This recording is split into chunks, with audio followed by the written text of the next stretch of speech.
The village wants their idiot back.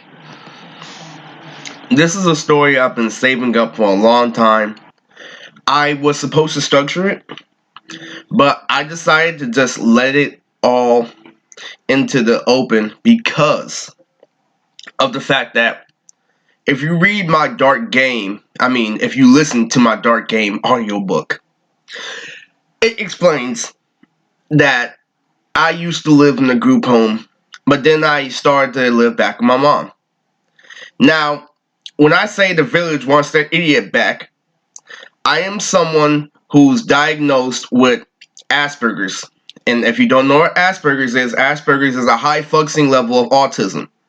So, whenever people want to fuck with me saying, I have a mental condition, it's self-explanatory, why I don't have a car, why I don't have a girlfriend, why I don't currently have a job, I say that and I admit that, and that lets them know that I don't have a mental condition, and that makes them bang their head against the wall.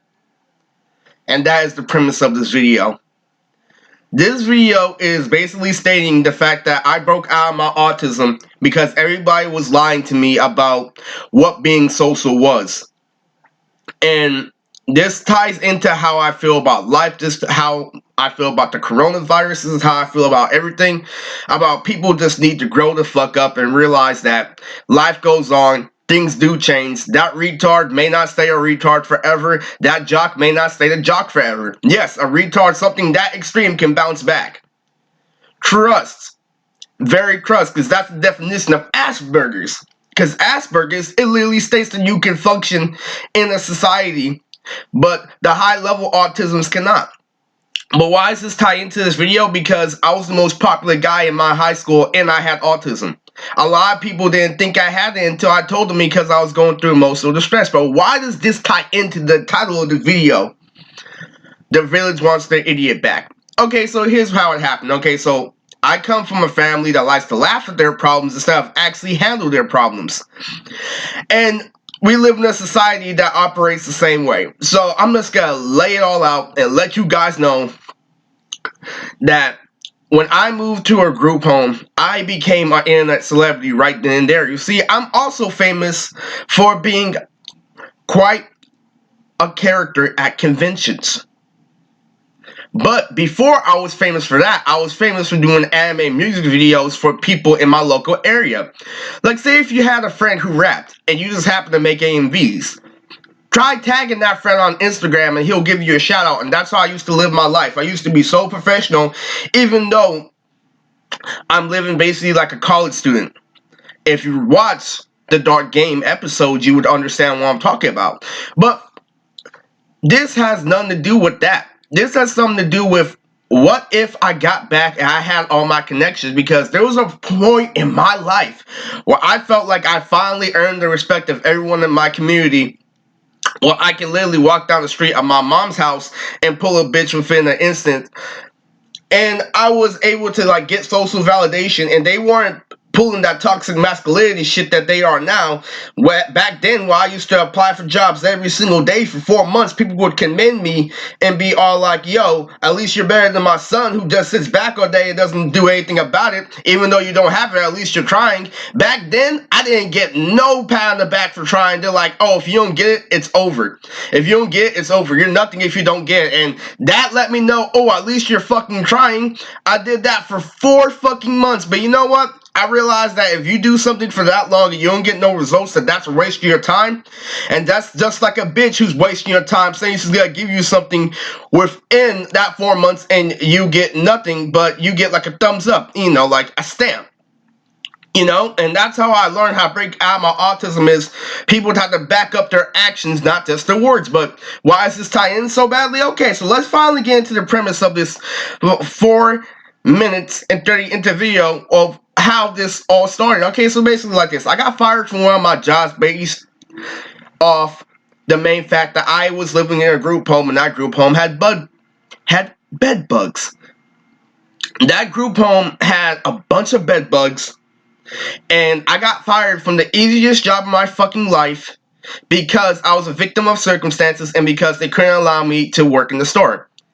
So with that happening, I had to move back with my mom because she had more money to take care of me. I proved to the whole society I don't have autism because I got fired from my job for something that wasn't my fault. And so I had to move back in because she had to restructure the house. So when I got back, now here's the kicker. So you know why I had those supporting factors those 4 months before I went to a group home, because what was happening is I was on the verge of really virtually coming up. You know, I had everybody respecting me, which means a whole lot more than work in school if everybody's just playing you when you're a drunken beer addict. Now, it really hit me because a lot of people were begging for me to come back. They were begging for, you know, the old me to come back. They weren't begging for the current me who did all that work for all the local rappers, who did all that work for how he finally realized how to keep himself low profile. They made me twice as fucking popular, but for the wrong fucking reasons. Okay, so this ties in so fucking well because what was crazy about this is because I proven to the whole world, because that wasn't the first job I had, that was one of many jobs I already got. So after I fucking went to a group home, I realized that, yo, due to racism, due to people being fat, due to people being biased, that has nothing to do if you're qualified. If they're biased against you, if they don't like you as a person, even though you're qualified, you cannot get that job. Now, you can try and file a dispute, but that's going to be a waste of your time trying to file a dispute against one job instead of having multiple jobs that you're working for. Okay, so anyway,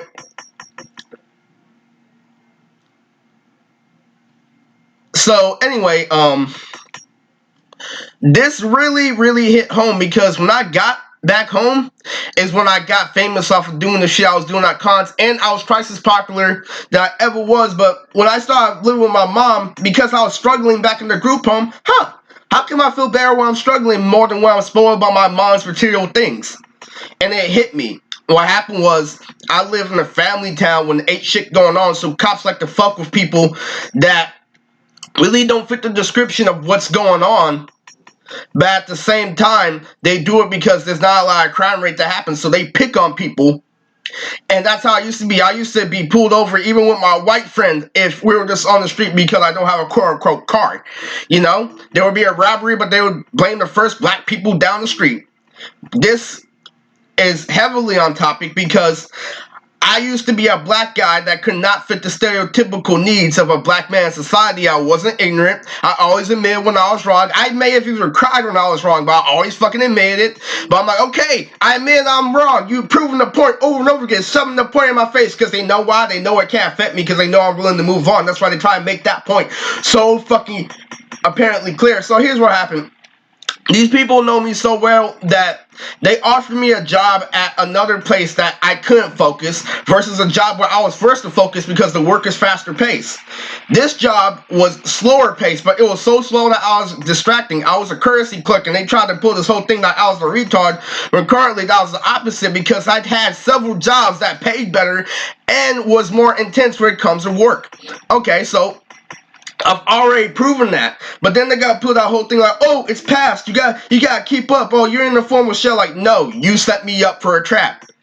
So when they say the village wants the idiot back, that means they tried to force the idiot back in me.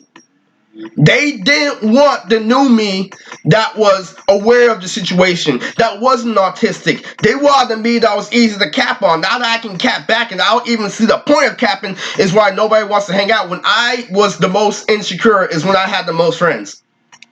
And this ties so fucking heavily because I used to have a best friend who used to call me Naruto in high school because people used to always pick on me, but he always told me it was all gonna be in the end. Little did I know that this same person is using me for weed because he knows I get it at a discount. Okay, so that same fucking person who did that, he wasn't there when I was there, but that's the real kicker. When I came back to the village, nobody was there. Because everybody had to escape that family town. Because everybody had to get some style. Everybody had to move on from their parents' houses. So I came back and I'm stuck with the fucking scraps. I'm stuck with the fucking people who are just spoiled instead of people who realize that, yo, this family town shit isn't going to work forever. I'm going to have to go out to places where they're a real fucking character. You know, not just work, go to school, and act like I have a personality just because I'm doing what society tells me to, which is basically what Family Town is. You know, they have nothing to scold them. They have no mentality to deal with complex situations. And so this same year where the village got their idiot back is when they set me up for that other shit that I keep on saying in the Dark Game book. But if you keep on understanding and if you keep on listening to the Dark Game book, it explains that how I grew up, how I broke out of everything, and how now it's literally so fucking funny that people think that it's still gonna go back to that way. The village still wants the idiot back because the idiot is dead. I shed my skin and became a new person. I'm not gonna be the same doormat that everybody used to pick on. I call it out immediately. I literally have this thing now, like, dude, I would rather get shot than get outwitted by somebody. I face every single problem I have with someone, and then they bounce back, but then they try to pull a low blow at the last minute, which keeps happening. What happened is when the village wanted their idiot back, they realized that the idiot no longer existed. So what they did was they reached out to a whole nother world, which is the past. They tried to drag the past back, and they tried to force it on me by using some strategies, but they masked it with modern day things. Like, I used to have this dishwashing job at this place that was like for Chuck E. Cheese. What they did was they offered me a dishwashing job at XO restaurant where there are girls with way fatter asses, because the girls at the previous Chuck E. Cheese job were in their prime and they were easy to control. So I got offered a girlfriend at this new job that was an actual restaurant when they served alcohol heavily, whether you could watch a football game. So do you see that dynamic? It's like, okay, you want the funnest job you have ever had? Whoa, it's time to grow up. This is your job done right. Basically what the devil was trying to tell me. But I'm just saying, no, fuck that. I need to change. I need to have a whole new occupation. I can't just have a dishwasher job, and because they were older people, they thought it was gonna be a bad example. Like, no, they're just as bad as the other dudes. And I had this conversation with that same friend who used to call me Naruto in high school, saying that he used to work for Tesla and that the girls at Tesla have fat asses that I can't resist. And because nobody on the streets, but on paper, I beat these bitches hands down. My old job, they tried to set me up for sexual harassment, but the cameras were everywhere. They quirked on me because they knew I wasn't gonna give in to the whole, I'm gonna tease you or maybe you fall for the bait. No, you have to actually give me something. So they quirked on me countless times on camera at a corporate job, and then they tried to suspend me, saying that I was harassing them, and I'm like, no, fuck that. Fuck that. And so literally, when I quit the job, they started fighting over me and they couldn't get me in trouble. It's dumb as fuck. Going back to the dude who was talking about fat asses at Tesla, one of the girls at the new restaurant job that serves football teams and alcohol literally stated, the guy who called me Naruto in high school stated that the girls in Tesla has a fat ass. So a girl at the current job I had, that was the second dishwashing job I had, literally offered me a job at Tesla. I'm like, dude, you really think I'm not gonna put two and two together? You don't think I know you talked to that dude? You don't think I know you talked to that? He's like, oh, maybe if he's resisting here, he might not be able to resist the girls at Tesla. And I'm all like, fuck this, fuck out of here today. You're not gonna pull the same shit again. I'm not gonna fall for your trap, and even if you try to trap me, I'm gonna fight my way out. They wanted someone who wasn't going to be understanding about the situation and who was actually going to, be the nicest person he could be, saying that it's going to work out in the end. Well, I know that shit doesn't work. This is the village idiot we're talking about. I'm not the village idiot anymore. It was really bad because when I really came back, I was expecting to have a whole bunch of more connections, but when I came back, it was the exact opposite. Because when I had a whole bunch of connections before I went to a group home, all of a sudden people started acting brand new. Funny enough, it had to happen, When I came back, everybody started shunning me, saying that I need to grow up. But the same people who told me I need to grow up are the same people who are telling me to slap girls' asses. These aren't all they said to be you have to be a jack of all trades by default. You know, we're multidimensional. It's what you get for growing up with multiple hobbies. I've had many people, especially girls, who speak like that. You know, the girls when I was in junior high were way fucking more hip, you know, and they were able to roast me, and they were able to roast the guys that tried to get in their pants. Nowadays, girls can't even fucking do that. Let's not go about that tangent.